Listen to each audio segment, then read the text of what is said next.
Hey there, Flutterby's. It's Butterfly. How are you? I'm going to be posting this on Christmas Day, the 25th of December. So, for those of you who celebrate Christmas, Merry Christmas to you. I have been deep in contemplation in the last little while. And one of the things that I wanted to share all kinds of stuff. So this is going to be a mash of everything. First of all, I am 50 years old plus 1 month. Now plus 1 month and 1 day. I have been developing the habit of every year sort of giving a birthday contemplation on what I've learned in the past year and what kind of lessons I've learned so far.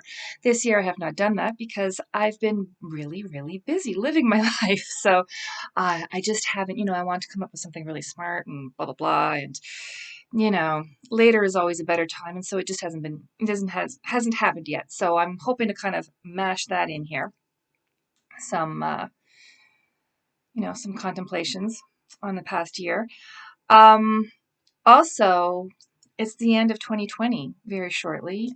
We have just a few days left, about a week left. And so I want to kind of give a little bit of a wrap up, once again, of what 2020 was like, not just my learning journey of the past year of my life. So I think I can achieve all of that. I think I can achieve all of that in one video. It's a little lofty, but it might be a little bit verbose, but there it is. Such is life. One thing I want to share is, just generally speaking, about meditation. Sometimes people have a really hard time kind of getting into the zone and making some time for meditation, and it's really easy to be able to say, okay, just set aside a time every day and then just do this thing. But if you haven't been doing it and you know it's really simple to do and you don't have to do a lot of time, take a lot of time out of your day to do it, something's preventing you from doing it. So that might be multifaceted for all of you. Like there might be some different reasons why different people just kind of don't get around to it. The benefits of meditation are really, really great. But one thing that I have to share is about the vibration that I find really helps me. Now, in my younger years, I used to play the piano a lot more than I do now. There's a vibration that comes from the piano, and it's called a percussion instrument. And because it hits, and there's wood, and there's reverberation within the wood, and that really was very therapeutic, especially when I was playing like 4 hours a day. So there's that. For those of us who don't play piano, there's mantra, where you can get that kind of vibration through the hum or om, or something like Om Mani Padme Hum. You get that mantra kind of going, and through that vibration, you can get into that zone, what I call the zone. But I wanted to share another thing with you today, and that's this. So what I did a number of years ago for myself and my girls is I made these with an elder. You've met her before. She's Winnie. So I did this a few years back, and she made 3 drums with me, one for myself and one for each of my 2 girls. And although I like going to drum circles and meeting with people, and there's usually a really awesome leader of our group who can lead us in songs. But during a time of COVID, that's not always possible. So, unless, of course, sometimes we've met outside at different times by the lake, which was really beautiful, or in the winter, it's really quite nice. But we're going into another lockdown tomorrow, which is the 26th of December. So I want to kind of give you something else that you might want to do. If you happen to have a drum. Now, a few caveats. Don't go buy stuff online and just buy things just to have them. There's something very special about how to make a drum and about drum making. I am in a privileged position in Ontario, in Canada, to know Indigenous people here who can assist me and support my making of a hand drum. There are ceremonies that are involved with that, birthing your drum, that kind of thing. And so this is my grandmother, and she has her very own soul, and there are things that I do to speak to spirit with this drum. So there's that. Okay, I'm gonna leave it at that. And now that I have my drum, or whatever percussion instrument you have, I do have a favorite video that I go to, but I'm not going to play it here. I think I might leave a link below in the description box so that I can share with you the drumming that I like to do when I'm alone at home. Because that gets me into the zone for meditation. Right after about, so I just now did about 25 minutes of this drumming. This video that I will link with you down below is a 3-hour video of shamanic drumming. So I've yet to make it through 3 hours of drumming. After about half an hour or definitely an hour, there's a lot. I'm all vibed out. I'm good. I'm good to go. So when I'm alone, you do the 4 drum beats for the 4 cardinal directions.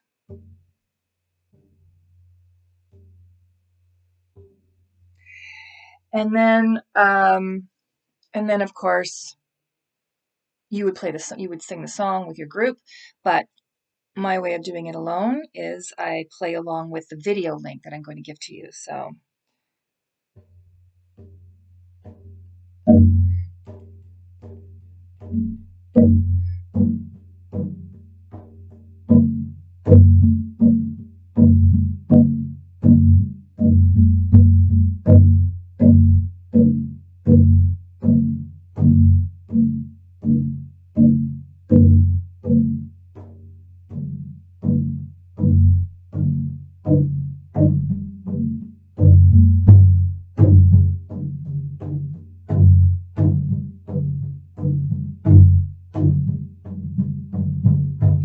okay, so can you imagine doing that for about a good half hour? The vibrations really resonate with me, and I just feel like everything is all aligned. All my chakras are all aligned. Everything's been filled with vibration. I feel better. I feel more confident. And I will tell you, when I have anxiety, and at times I do have anxiety, this is my baby. This is the thing that really helps me to get back it resets my clock. That's what it does. So, and when you put your drum down, I know I had my stick on my drum, but don't do that. Your drum is not a place for your stick to go on. Your stick goes aside your drum. Okay. Just sharing you the way that I learned things. All right. So, meditation, really important. And another thing too, just for kicks and giggles, if you don't have a hand drum or a way to kind of find someone who can make one with you, there are rattles. These are very annoying, but are very good when you're in a large group to participate. If you can get something that's a little softer in sounding,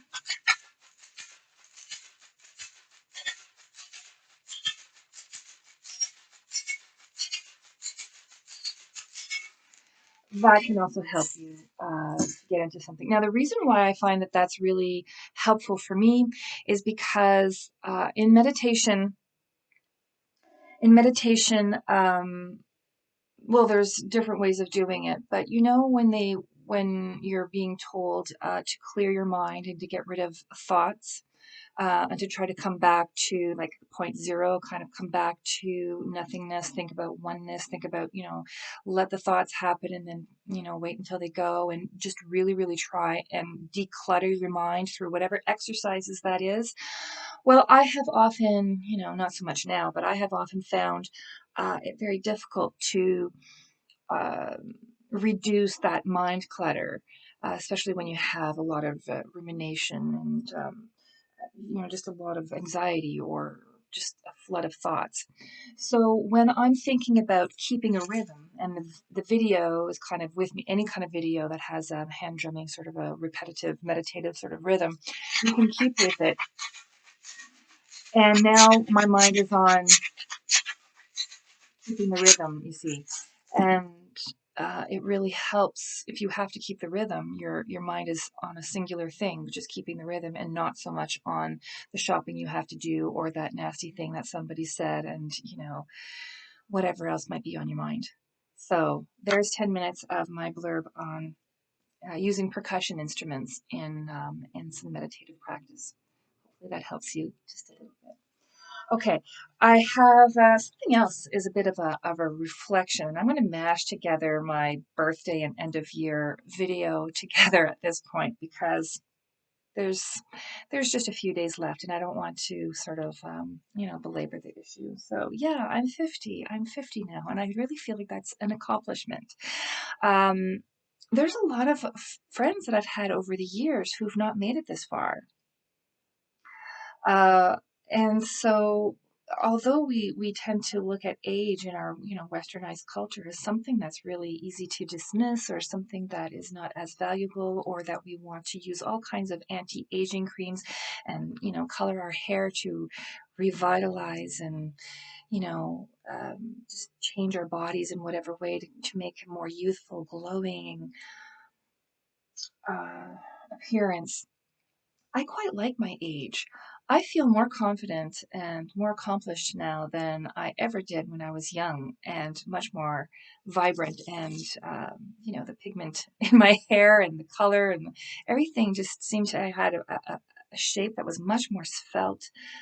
I was cute, but I lacked so much confidence, and I did not have the experience that I have now. So, this is the time, I think, if you get to be this age, it is a badge of honor. It is, look, I burnt myself at work the other day, last week, whenever I have, I have scars. I have, my body has wear and tear from having children.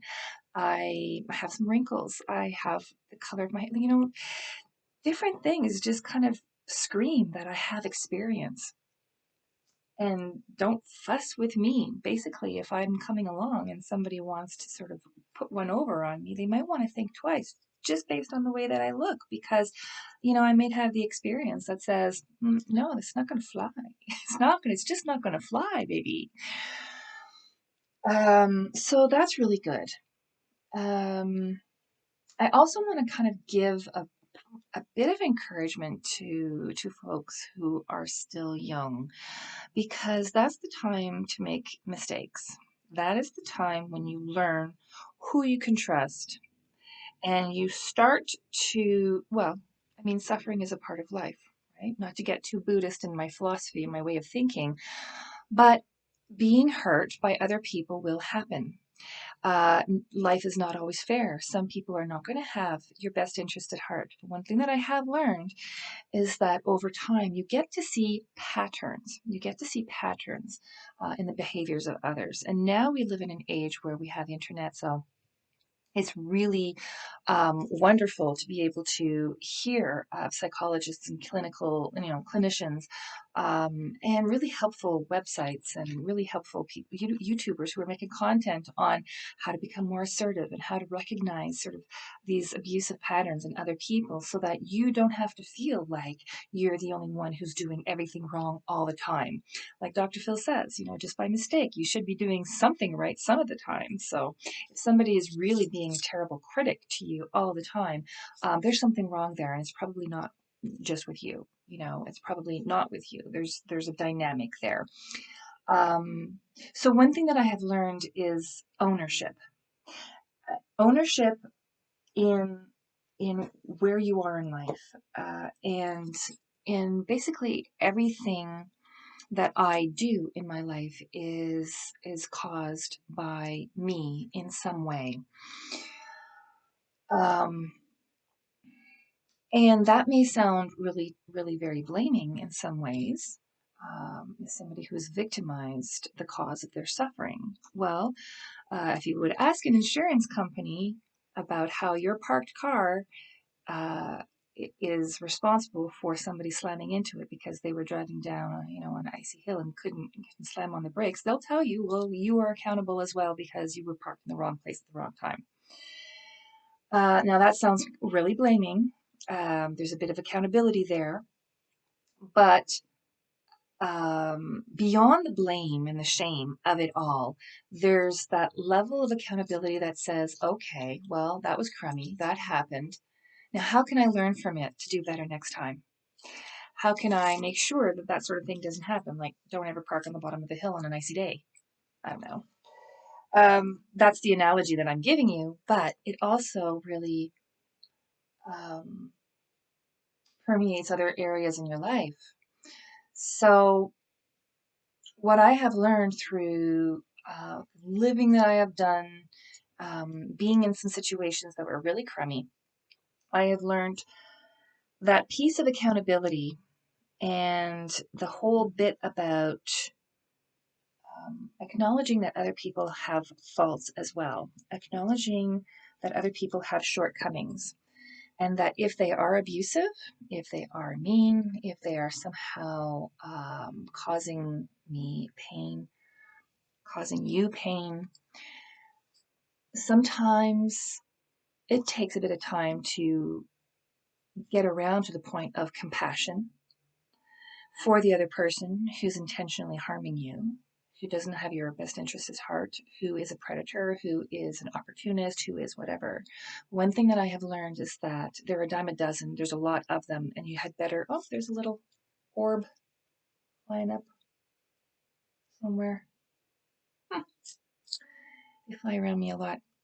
Yeah, so there are opportunists are a dime a dozen, and you had better learn, word to the wise, you had better learn how to deal with them on an ongoing basis because they're going to be in your family and they're going to be at your place of work and they're going to be pretty much everywhere. One of the reasons why I um, turn a lot to witchcraft in my, mostly in my adult life is that sense of claiming back my sense of self and regaining control over um over that which I've lost, like, from trauma. That's the way I work through things. I've gone to witchcraft for stuff like that, to feel better. And of course I would, because you go to witchcraft to learn about a lot of things, but what I zoomed into mostly was the herbs, the crystals, the healing systems, anything that is healing, the healing energy systems, reprogramming your mind, you know, creating your own reality. That's the stuff that I gravitate the most to. And for me, that's been extraordinarily powerful because it means that once you get past the whole bit of, oh well, if we're accountable or somewhat responsible for all the crummy things that happen to us, that also means that we can then learn from that and later on not put ourselves into those sort of situations. I get it. There's some situations that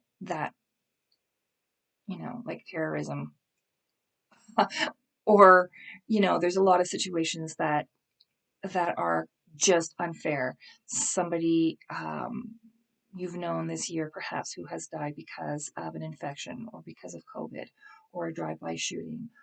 I know there are a lot of things that are beyond our control. I'm not kind of talking this way to kind of get into an argument about those things. I am talking about getting control over the things that you can influence in your life. And that's what I have learned, that once you get past the feeling of helplessness and hopelessness in many situations where you automatically take on the victim role, you really have to reprogram your mind to make a switch. And it takes time, it takes a lot of reprogramming, to then realize that you do have choice in a lot of situations that you are in. When you are young, sometimes you are, because you're a dependent, you are at a disadvantage. These days, kids have a lot more advantage than perhaps kids in the past because of the social services that may be available to you. But definitely as an adult, the feeling of helplessness and victimization that you may be feeling at times can can, if you look at reprogramming your thinking, um, you can see that there are predators. Acknowledge it. There are predators. It is not fair. It is not right. It is not just. They should not be doing this.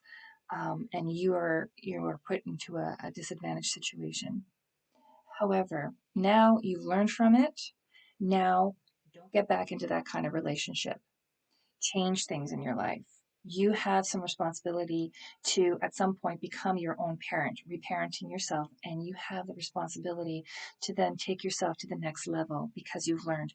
And I think that that's one thing that I've learned over the past 50 years is that you you you don't have to carry that shame with you because somehow when we get put into positions that are horrible, we then don't want to talk about them.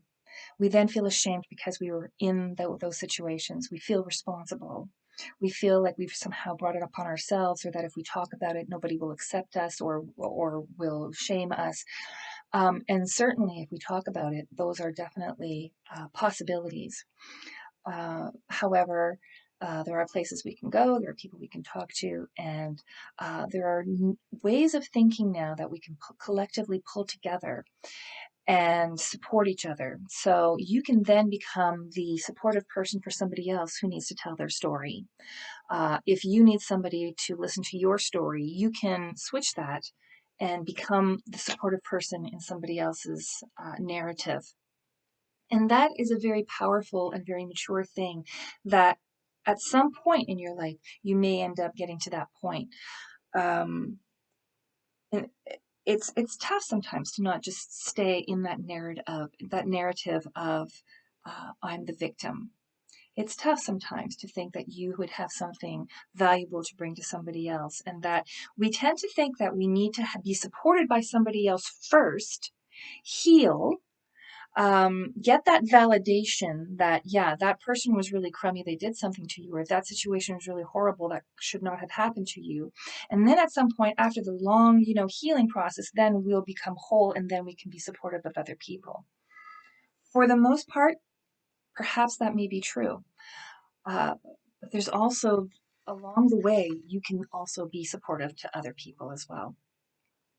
And that has been very healing to me over time, is to be supportive to other people. Because there's some solace in knowing that we're all in this together and nobody gets it right the first time. It's rather, ostentatious or audacious to think, presumptuous to think that we should get it right the first time. Given the number of, horrible things that can happen in life, nobody gets through life unscathed. Right? Nobody gets through life unscathed. Nobody gets through life without having boo-boos. In fact, one of the things that I like about Buddhism is that, one of the very first, what is noble truth, one of the very first tenets of Buddhism is that suffering happens. Suffering does happen. It acknowledges that there is suffering in the world. Number one, that's it. You have to face it head on. And somehow we need to become more resilient, find some ways to kind of deal with it without becoming angry at somebody because of that suffering. And as soon as I say something, I want to take it back. Yes, we're going to get angry at other people, but it's the way that you express that anger. You can feel the anger, but don't cause damage, right? So yeah, there's a way to process that anger, is what I'm trying to say, right? And that's one of the things that I really like about Buddhism, um, is is just their way of kind of looking at suffering as an inevitable part of life, and somehow, some way, through working through your own stuff, you then transcend that. You then move past that. And there's no cookie. There's no reward for being a victim. That's another great lesson that I learned in my past 50 years, is that there's no cookie for victimhood. Did you know that? That was a big lesson for me.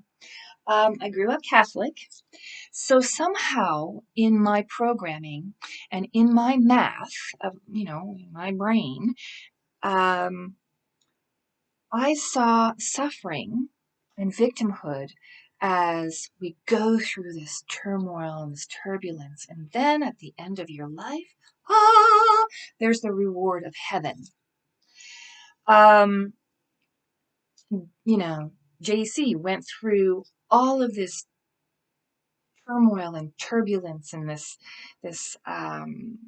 whipping and crucifixion and everything that happened in the Stations of the Cross, and this horrible betrayal, and at the end of it all, that's that very suffering. He suffered for our sins. So all the bad stuff that we do, the suffering is a cookie. It's a reward. It's like a payment. It's like a payment plan. It's like I don't know, the big Band-Aid that fixes it all. I don't know. I never really figured out the math of it, but somehow I kind of thought that through the suffering, there would be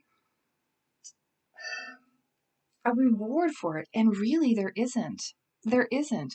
You can very easily become a victim, have that victim programming in your head, which during my years of where depression was really horrible and taking over my existence, I took on that victim stance. And so I'm saying that to you, not to be vulnerable and not to kind of solicit sort of, pity or whatever, but just to kind of say depression is a very common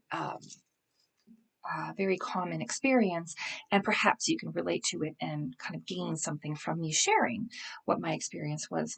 And so when I was in that victim stance of nothing I do is right, I can't get anything right, like it was just a horrible existence every day. And victims tend to be victimized. You look at a classroom of people, who will the bullies kind of go after? The person who can be easily victimized, the person who will not defend themselves. Who will all the bystanders not defend? The person who's being bullied, the victim. So victims tend to be victimized, and it's a miserable existence.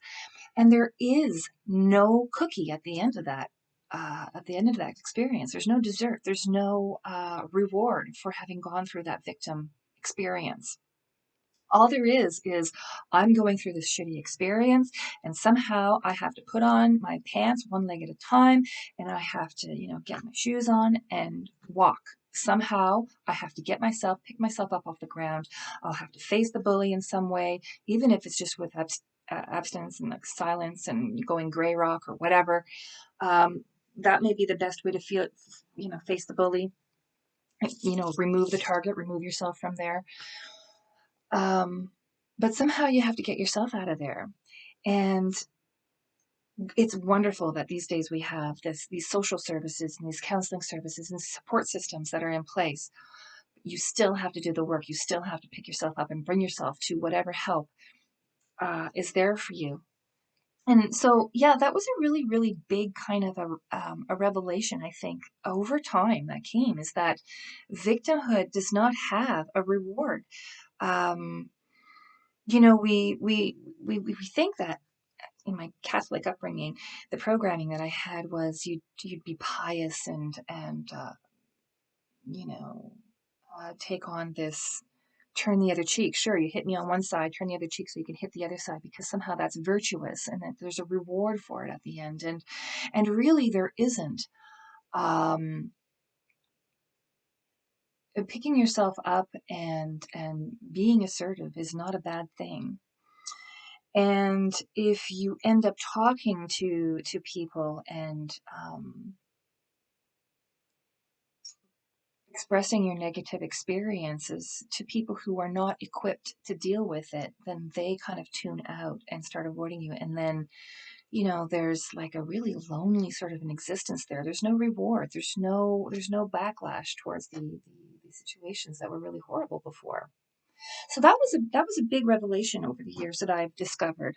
And incidentally, if in my Catholic upbringing, reward for going through pain and suffering was actually a thing, then we should all aspire to go to hell, if there is a hell, because then through all this pain and suffering of it being through hell, there must be a light at the end of that tunnel. There must be some sort of reward, because that's kind of got to be the ultimate pain and suffering. So there's there would be some kind of a cookie at the end of that experience of hell, that eternal damnation just never really made sense to me. So, the math in Catholic thinking, that it boggles my mind still. So, yeah, now I'm 50 and I've kind of gone through a lot of those, sort of learned those lessons, and I just want to kind of share that and give you that bit of my experience as well, sort of maybe question things that perhaps might have puzzled you as well. And if you have some comments on that, I'd love to hear about that on the comments down below. The other thing that I want to kind of talk about is after what I've learned being at my age, and yay, now I'm 50, woohoo. I wanted to kind of take a moment to reflect on this year, the year of 2020. And the year of 2020 has been interesting, hasn't it? Yeah, most people have had a really hard time. I have had some challenges, but I have to say I'm a bit of an outlier because some of it's been really good for me. I started out the year completing a program. It's a counseling program for addictions and mental health. And so I graduated from that in April. COVID hit in March, so the placement was somewhat, we did some alternate work, but where I was set to do my placement, I still ended up getting hired anyway, and I've been working there since June. So that was really positive. I've also continued to work in daycare, which has been, a career path of mine for the last 15 years. So I'm registered in that profession, and that's been really good because, even though other places have ended up closing down, I've done a lot of work in emergency childcare as well as ongoing. So that's, I've been one of the lucky ones who's not lost my jobs because some of the things that I do are essential. So in that way, I've been very, very blessed.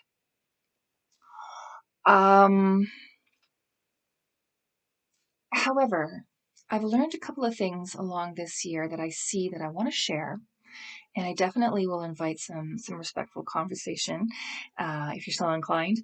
So when I'm working with kids, and in my job, in that one job with childcare, I end up working with children ages 0 to 12.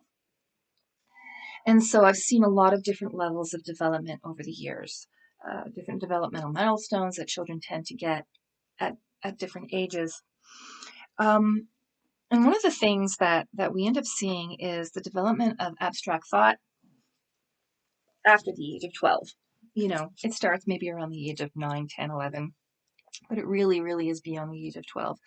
Before that, there's a lot of focus on me, myself, and I, and what I want, that I want right now in the moment. And the temper tantrums that come when the communication skills are really not there very well, and I guess it stands to reason that children don't tend to be very well experienced because of their young age, and not well researched. Why am I saying all these obvious things?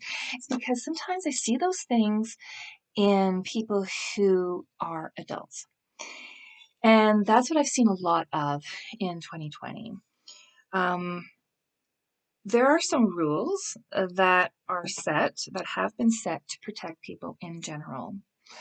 And sometimes those rules have been bent or ignored by people who want what they want when they want it, and who want to ignore sort of those rules, those COVID restrictions, those limitations, those reasons for wearing a mask, for listening to science, for social distancing, for limiting the number of people that you see, for limiting the number of places that you go.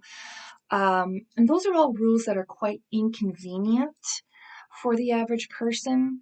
There's a lot of anger because, especially when you're not able to work. And that's why I preface that with what I'm saying, because I can understand what it's like to not work based on my own life experience, just not my life experience this year.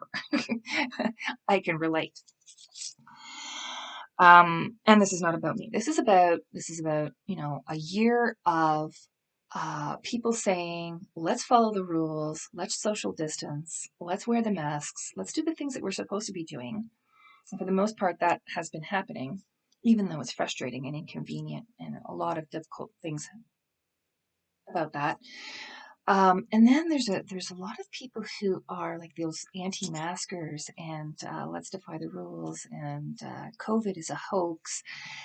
And really, what's going on is some, invisible force that's happening that's imitating cold-like, flu-like symptoms, and it's not COVID. And I'm like, well, yeah, okay, fine, that's fine. But how do, how do people test positive for COVID? Oh, they're testing for a lot of stuff. Oh, really? You know this, and medical professionals don't. And the money for testing these other things is coming from where? I mean, sometimes the conspiracy theories are beyond logic, right? Are beyond logic. So I'm really looking at the lockdown that's going to be starting tomorrow, the 26th of December, here in Ontario, province-wide, and hoping upon hope, and I'll be praying and meditating and sending out all those positive healing vibes, um, all the vibes I can muster. I'm going to be sending that out to everyone, everywhere, so that we can get past this and follow the rules and go along to get along. Um, it's really, really important, even though it's really inconvenient to put on a mask. Listen, I know what it's like to have to wear a mask all day long for a 9-hour shift. You get to work, you start wearing your mask before you get to work, and you wear it afterwards before you leave. I am not at a desk job all day where I get to take off my mask because I'm alone. I am with people and in their face all the time. So I have to wear a mask. And not only do I have to wear a mask, which kind of suffocates me, right? And when I'm going outside, it gets moist. And then I come back inside and it's moist and wet and melting and gross. And so I have to, it's a thing. Then I have the shield on top, which immediately creates heat over my face. So I'm suffocating and heat. And it obscures visibility, and it's terrible, and it's obscure, and it's difficult to breathe my own CO2 all day long, even if I twist the elastics, and I know that little trick I do. Then I have to wear the PPE. I have to wear that shower curtain over, which is very insulating and not porous and doesn't allow me to, my skin to breathe. So it's uncomfortable to kind of suffocate and live this way, for 8 or 9 hours a day. But I do it. I do it because it's essential service and it's things that we have to do. And I'm not at home kind of sitting and complaining. I'm out there doing, and it's difficult to hear when people just don't want to wear a mask to go out to the store because I have to do so much more just to do my job, just to kind of make things happen, just to make ends meet, just to make things work for myself and for the people that we work with. Um, so it's not to kind of draw attention to, all the sacrificial lamb, people who are out there working. That's not where I'm coming from. I'm coming from perspective. This perspective that if science says that doing hand washing and sanitizing and spraying and disinfecting and this and that and the other thing that we know to do now in December 2020 that we did not know to do in March 2020. We know how to social distance. We know how to respect the rules. So there's no reason why we shouldn't be doing it at this point. And so I'm kind of calling out to people to sort of just pull up your boots and play your part, as unpopular as that might make me. And I do want to kind of also add a bit of experience with this. I listened to my mom, who is an elderly lady now. She's over 85. Let's just say that, and she's lived through the dirty 30s. She's lived through the war. She's lived through living on a farm where they had inconveniences, like when they had to walk to school every day, they had to walk through the snow in the school. And they weren't plowing the sidewalk back then. There was a road and you had to walk through the snow to get to school every day. They did not have the conveniences that we do now. She would talk about, this is all about perspective, right? This is all about perspective. We have conveniences today that they did not have back then. So we think that life is really inconvenient for us now, and yet it's really, the perspective is different based on what you've lived before. So let me just share about, some of the experiences she shared with me. We want to have cosmetics these days. We can either order it and just kind of bring it to our door if we want to. We can go down, drive or walk a certain distance, and within a very short distance, a very short time, we can acquire any shade of color we want to put on our face. She had crepe paper. She would spit on the crepe paper, and that was the rouge that she would put on her cheeks, and that was her makeup. That was it. Later on in life, she had like an eyeliner or a piece of charcoal or whatever it is she said, and she'd paint a strip down the back of her leg, and she would do that with her friends to make sure that the leg was very straight, and that was to look like a seam. The seam that they had in their nylons back then had their nylons had a seam up the back, and so if you painted with an eyeliner up the back of your leg, it can make it look like you had nylons, which were expensive and not readily available everywhere. So you could go out and it was dark when they were dancing, so they were able to kind of look like they had nylons and be fashionable. That is being creative in a world without. In this world today, we have so many conveniences that there's no reason. There's no reason to be panicking. We will not do without. We went through a lockdown in March, and we thought it was terribly inconvenient. People were but we have something now to kind of keep us busy. We have the internet. They didn't have that, 50 years ago, 80 years ago. They would pull together and make their own music and go to sleep when the sun went down. It is possible to be sane without going out and getting all of the convenient things that we have today. It is possible to be sane. It is possible to get through this. um, read a book, or if you can't read or you don't like reading, there are things. I mean, I'm not here to solve the problems, but I am kind of saying, find a different perspective through which we can see this COVID pandemic, because there are people who are dying if we don't do our job. There are people who are getting very sick and having long-term physical ailments because they've had this virus, and it's very painful to lose loved ones. So let's, wash our hands, and let's do the things that they're saying that will help other people. Because yes, we have the right to be able to walk around without a mask, and the right to breathe, and the right to do all kinds of stuff, and to say things, but we can't talk about rights without talking about responsibilities. And one of the things that I've learned through my own belief systems, my own, I'm a spiritual bohemian, right? I go to whatever works. And what works for me is to say, do what thou wilt, but harm none. And if I don't want to wear a mask, but doing that is going to harm somebody else potentially by spreading the virus, the transmission of the virus, it goes onto the stair railing, and somebody else touches the stair railing, or on the phone and somebody else touches the phone and they then have the virus, or I pick it up because I've touched a cart or a door handle or some money or some other public bit of transportation, whatever. And then that's really harming somebody. That's really harming other people. It may be really inconvenient to live with the restrictions that we have, but it is not impossible.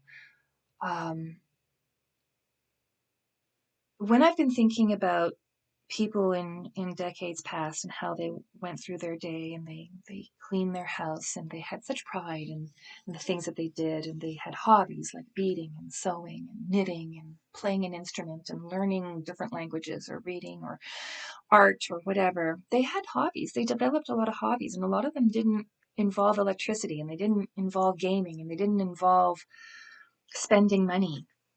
It involved making a rug out of the rags that, from the clothes that no longer fit you. That's how people kept busy. They grew their own food, and albeit that's really difficult in the climate in which I live in Northern Ontario.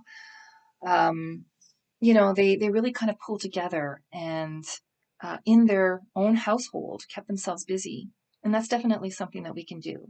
That is definitely something we can do, instead of screaming out about how many rights that you have.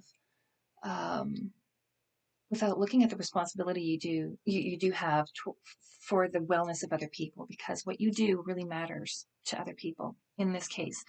I think that's one of the lessons that we're learning now as a population on the planet right now, is how much we really do matter to each other. Um, I've presented books like by Lynn McTaggart, who talks about the healing, the ability to heal other people just by sending out those healing thoughts, by those meditations. I've talked about Dr. Joe Dispenza, who also writes about, he's authored books, and he's also has multiple programs where he too does the same thing, where he's sending out healing to other people and impacting your own life as well as the life of others. And incidentally, Lynn McTaggart, in the research that she's covering, when you send out that healing to other people, more healing actually happens to the sender than does to the other people. So there's something to kind of keep people busy while they're, instead of complaining about things. The other person, well, actually, there's even Reiki healing. Reiki healing is all about non-local healing. You don't have to be in proximity with the next person to be able to heal them and to send them energy healing. You can send healing at a distance if you look at any of the research about Reiki healing. Prayer works the same way. That's one of the things that I love about spirituality / religion, belief systems, ways of being, these standards of living, these yeah, just that one of the things that they all have in common is the ability to influence somebody who's not close by. Voodoo and hoodoo and witchcraft and so on. I mean, if you're working with poppets, if you're working with a spell, you're doing your spell, you're working your poppets in the sanctity of your own room, in your altar, at your space, and you want that to then influence somebody elsewhere. So why don't we, with whatever spiritual sort of belief system that you come from, take some time to do some drumming, some meditation, some prayer, some whatever it is that you want. Grab your mala beads, your drumming, your spell workings, and positively influence other people around. Um, and bring that healing to other people, because if ever there was a time when the world needed healing, if ever there was a time when we need to recognize how interdependent we really are as a human, as humans, as a species, it's now. The time is now. We're going into lockdown. We've been suffering as a collective, and we can turn this around. We can turn this around for the better. But I think first, before any vaccines really take, um, make any big changes, before that happens, I think the big lesson that Mother Earth wants to teach us is how we really have to positively influence each other, how we are interdependent. That is the common lesson that Mother Earth is teaching us. She's teaching us that now. With COVID, we are interdependent. We are not just a whole bunch of isolate people. We affect each other very quickly. But Mother Earth was also teaching us this. Well, first came into my awareness in the 80s when we started talking about environmental issues. Environmental issues like we're producing plastic. With what we know now about producing plastic, there's absolutely no reason. I'm trying to not use my F-bombs, but there's no reason to be producing plastic that we do the way we do. We should be making stuff that is more plant-based, that is not depleting our resources, that is absolutely biodegradable. Yes, even if it's a car. Yes, even if it's a computer. Yes, even if it's something that we think we want to use for 500 years. Nobody lives 500 years, so we should not be producing plastic that outlasts any human being. That's it. It's not. And as any one person who's trying to have an impact on the environment by getting on the bandwagon and implementing some positive changes for a greener earth, it's very discouraging. It's very discouraging because the individual families are expected to reduce their garbage the number of garbage that they put, the bags of garbage that they put at the road every week. And yet, um, you know, in medical facilities and many facilities, there's plastic, there's syringes, there's gloves, there's plastic being produced by the minute and being tossed as one-use plastic that's being used by the minute. And it's even exponential now that we have COVID, because COVID testing is producing like a shit ton. Sorry, F-bombs, whatever. There's a ton of plastic that's being produced exponentially. And that's just, we thought we had a problem before. We really have a problem. So we really have to kind of pull together. And if energy healing and positive thoughts is all we really have to support each other at a grassroots level, that's something that we can all do, then we damn well better be doing it. That's my call to action. That's our homework, is to really kind of support each other through this in the best way possible, and to stop whining about wearing a damn mask. Okay, yeah, I feel better that I actually said it in English now. Okay. The other thing is, at the end of this year, I'm also really kind of want to make another call to action, is to take care of yourself. When you take care of yourself, there's more of you to help take care of other people as well. You can take care of other people as well, and you can positively influence other people when you're not so short fused, right? So take care of yourself. We live in a time of consumerism, right? Where buying and buying and buying and buying and buying, and if you look at the shelf, I'm guilty of it too. But buying is a sort of an essential thing that we have to do every couple of days or every day, or we feel we have to do. And to support that buying, we have to work. We have to work at more money. We have to work more hours. We deplete our energy. We spend less time at home with the family and friends that we have to, building those bonds that are really essential for our wellness.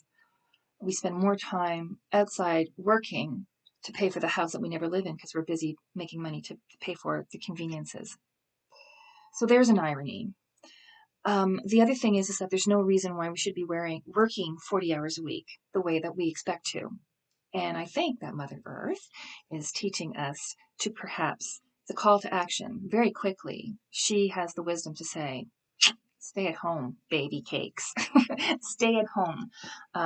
Pay attention to what is important. Because what we've done with our society, with our living conveniences, and we all do it. We all buy. We all kind of live in this material world, and we all kind of engage in this consumerism. But what we've done essentially is become a slave to our jobs. We've become a slave to the 40-hour week, 37.5-hour week, whatever, 60-hour week for some people or more. And so that we can pay for our conveniences. And what are these conveniences? They're time-saving devices. And yet we have no time to do anything that really, I've had days where I've come back from work, and I'm not alone in this. I'm sharing this because this is a very common experience. You come back from work and you sleep until the next morning when it's time to wake up. That's too much. That is too much work. So I think as we see the year 2021 up ahead, one of the calls to action that I am saying is that perhaps consider, as we have to reset our clock collectively, we're either working or not working. A lot of us are not working. Reset your clock to sort of,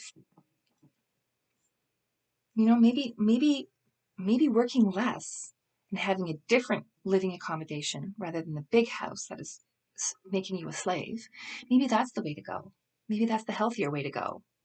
I don't know. I can't speak for everyone. I'm just presenting a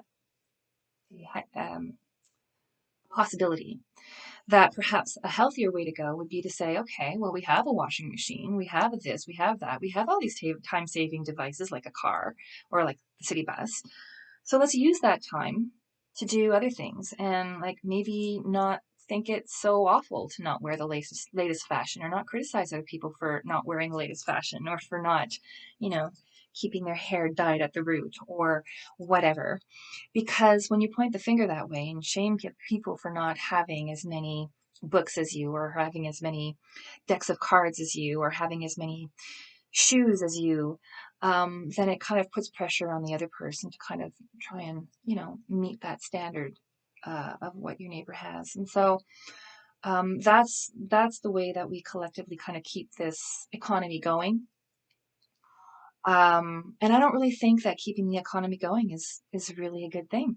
I think this whole year, if it's teaching me anything, if it's teaching us anything, is it's time to reset the clock. We have a very unhealthy way of living.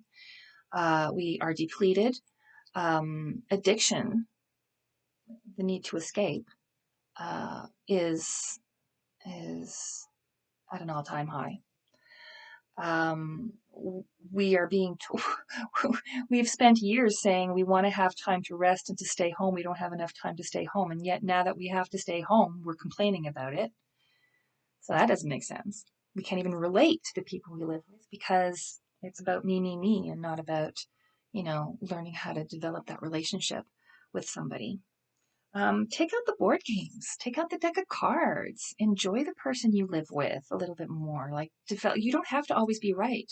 You don't have to always win the argument. You don't have to be one up. You don't have to make snide remarks and think it's funny. You don't have to tell somebody, oh, you can't take a joke. No, make it easier to be the person be the person who's easy to live with rather than being antagonistic. Let's revisit how we develop our relationships. That's you know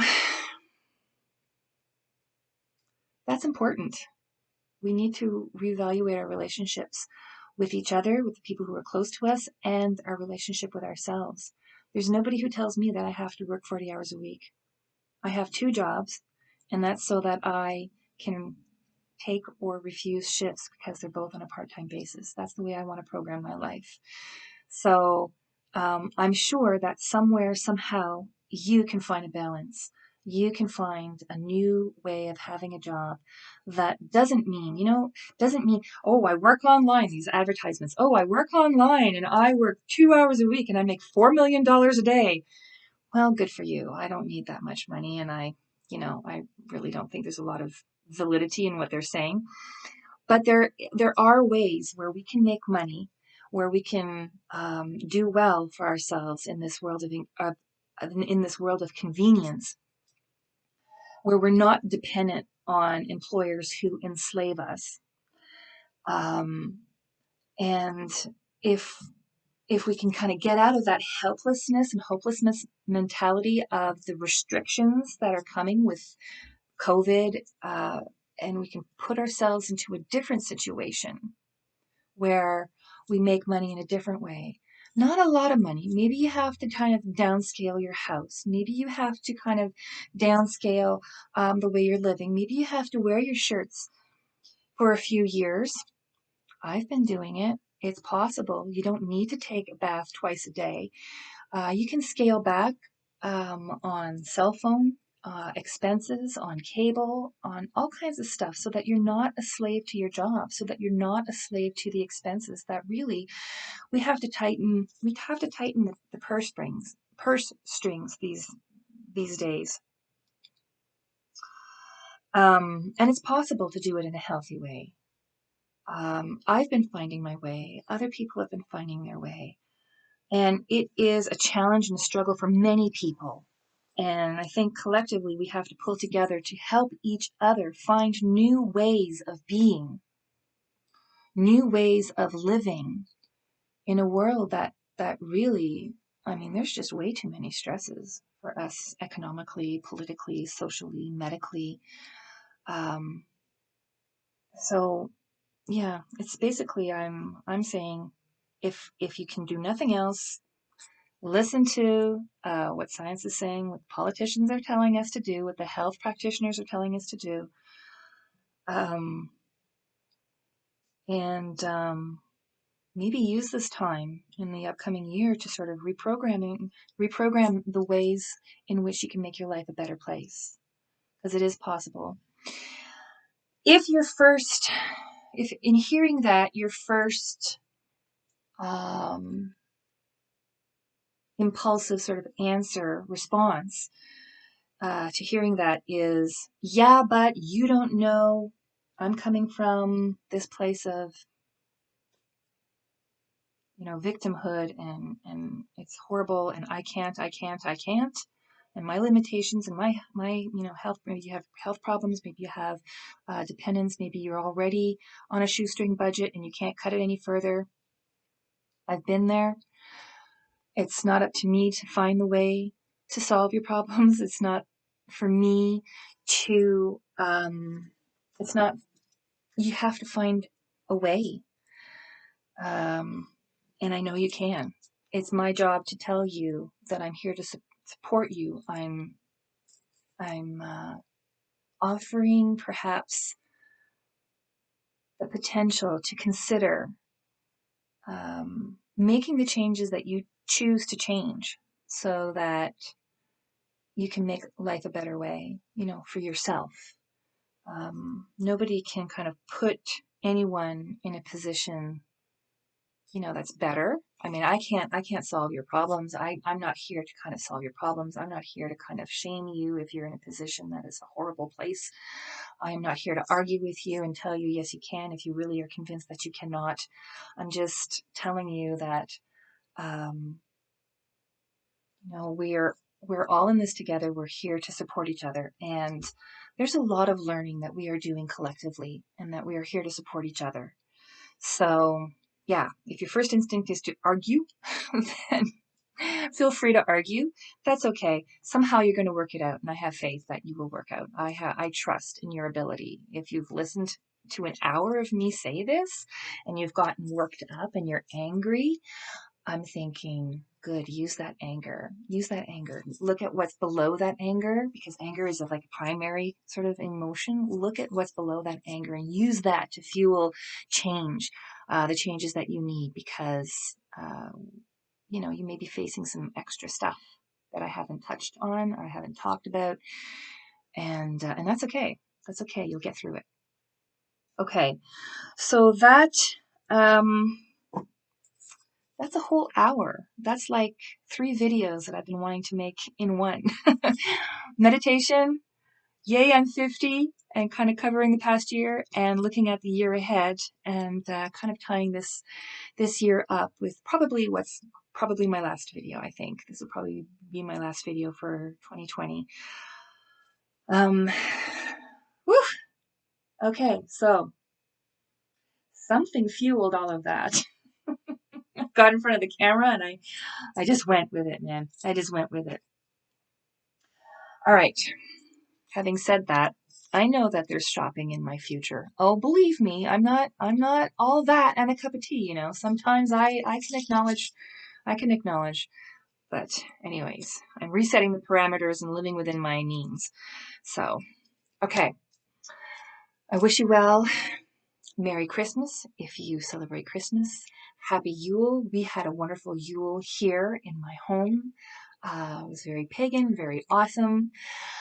And happy holidays, happy Kwanzaa, Hanukkah, whatever you may be celebrating, happy holidays to you. And Happy New Year. I will see you on the flip side. Take care.